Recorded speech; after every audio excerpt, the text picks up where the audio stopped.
Poďme na dolovanie jarného čierneho zlata.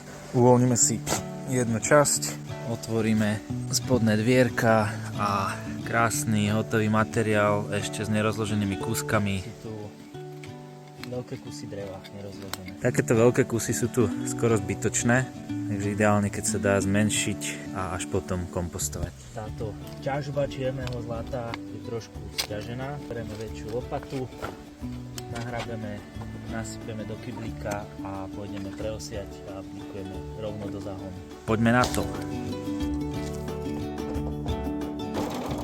Sú tu veľké kusy, ktoré preosieme a môžeme dať kompostovať naspäť.